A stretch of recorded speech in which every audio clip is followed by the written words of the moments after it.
Masih selanjutnya ada seorang wanita hamil yang hendak melahirkan terpaksa dievakuasi menggunakan perahu mesin menuju klinik lantaran terjebak banjir di rumahnya di kawasan Petuk Ketimpun, Palangkaraya, Kalimantan Tengah.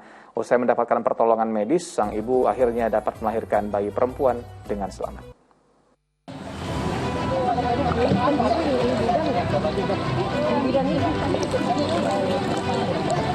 Dalam video amatir yang direkam tim gabungan Posko Banjir Petuk Ketimpun, Palangkaraya, Kalimantan Tengah, nampak seorang wanita hamil hendak melahirkan terkulai lemas di atas perahu mesin. Ia terpaksa dievakuasi menggunakan perahu kayu lantaran rumahnya terkepung banjir.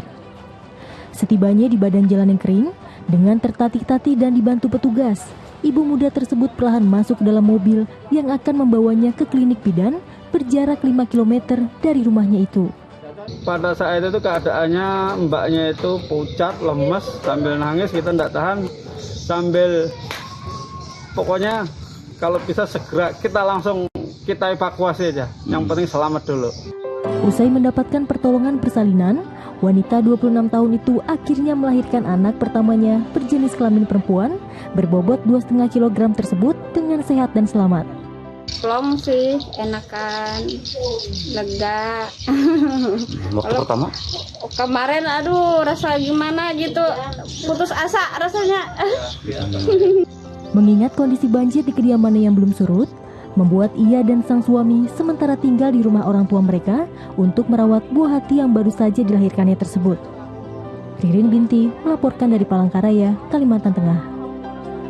Subhanallah, walau detik-detik melahirkan di tengah banjir, namun kuasa Allah Subhanahu wa Ta'ala tetap terasa di mana sang ibu akhirnya bisa tepat waktu sampai di bidan daerah setempat dan melahirkan dengan selamat. Nah, Pak Ustadz, seorang ibu yang meninggal karena melahirkan itu bisa dibilang mati syahid. Ini alhamdulillah selamat Ustadz ya. Kita berbicara mungkin yang meninggal nih Ustadz. Bagaimana penjelasan lebih dalam tentang hadis ini Ustadz? Selain ada ibu yang melahirkan ya, termasuk kategori mati syahid, itu nanti ada banyak lagi orang yang mati tenggelam, orang yang mati tertimbun longsor dan seterusnya, itu juga mati syahid. Nah, ini apa maksudnya? Ulama-ulama yang memahami hadis itu menjelaskan bahwa semua orang-orang yang meninggal dalam keadaan seperti itu, terutama yang dalam konteks kita sekarang adalah ibu yang melahirkan, yang mati dalam proses kelahiran itu hampir sama dengan pejuang di medan perang. Bagaimana enggak gitu, seorang ibu yang akan melahirkan seperti tadi kita lihat, badannya lemas, dia harus pertahankan, dia harus memperjuangkan agar janin yang di perutnya selamat. Bahkan ibu itu rela gitu, ibu itu rela mati, yang penting anaknya tidak mati gitu, yang penting anaknya, janin yang ada di dalam perutnya itu terlahir selamat. Itu kan perjuangan namanya gitu, sama dengan pahlawan-pahlawan perang. Saya nggak apa-apa mati deh di medan perang, yang penting negara saya aman, selamat, yang penting rakyat saya selamat gitu, yang penting agama saya ditolong oleh Allah. Itu pejuang gitu. Nah, jadi ada kesamaan antara seorang ibu yang berjuang melahirkan anaknya dengan pejuang yang di medan perang. Nah, karena itu kemudian kematian seorang ibu ketika mengalami sedang melahirkan, proses melahirkan itu kematian yang insya Allah dihitung sebagai mati syahid. Nah, namun saya kira ya perlu tetap ada catatan di sini. Ulama-ulama juga menggarisbawahi, walaupun matinya dianggap mati syahid, tapi proses pemakaman segala macamnya itu dilakukan seperti orang mati normal, artinya dimandikan, dikafankan seperti biasa. Berbeda dengan mati syahid yang memang di medan perang ya, lagi perang, meninggal, tertembak, itu mati, itu nggak usah dimandikan, nggak usah dikafankan, langsung dikubur, itu begitu orang yang syahid. Nah, itu yang di medan perang. Tapi karena ini tidak di medan perang ya, tetap harus diperlakukan seperti jenazah normal. Tidak harus apa adanya itu dimatikan. Tapi pahalanya yang dimaksud dengan sama dengan mati syahid itu adalah pahalanya, bukan perlakuan kita terhadap ibu melahirkan, mati yang melahirkan yang sama dengan orang syahid itu ya. Pahalanya yang sama, bukan proses melaksanakan jenazah orang meninggal karena melahirkan itu yang tidak perlu dimandikan, bukan begitu saya kira. Itu Mas Hasan. Nah, Pak Ustadz, lalu bagaimana Islam mengajarkan amalan bagi calon ibu yang kesulitan saat melahirkan? Cukup banyak sebetulnya.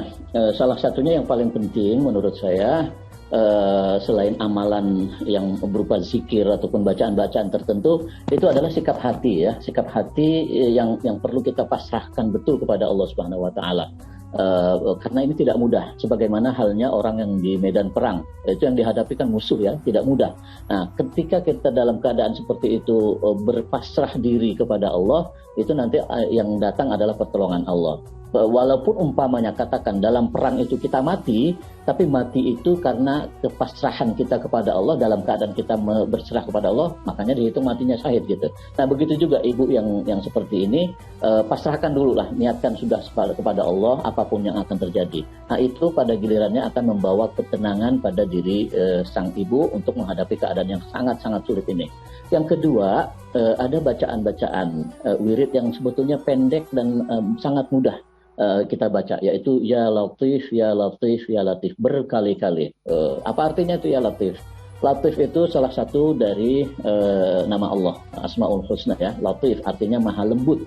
Maha lembut itu diartikan oleh ulama-ulama bahwa Allah akan memberikan pertolongan dengan caranya sendiri ya kepada kita, tanpa kita menyadari bahwa Allah sudah menolong kita gitu. Nah, karena saking lembutnya kita nggak sadar.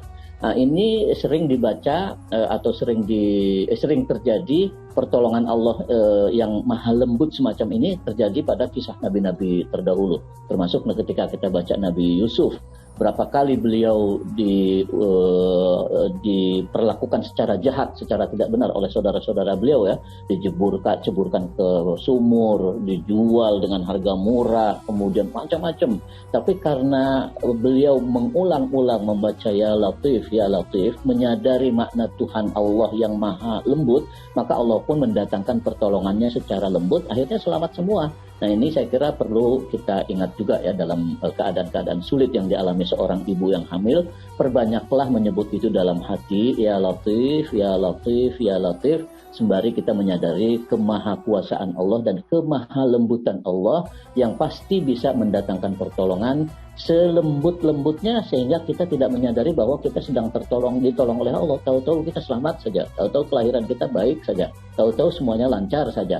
Nah, itu berkat Ya Latif, Ya Latif, Ya Latif. Saya kira itu Mas Asran. Masya Allah, luar biasa Ustaz. Alhamdulillah, terima kasih Ustaz Arifin atas waktu dan tausiah yang diberikan untuk seluruh pemirsa AWC TV yang luar biasa. Sehat selalu Ustaz. Assalamualaikum warahmatullahi wabarakatuh. Oke, baik, makasih Mas. Assalamualaikum warahmatullahi wabarakatuh.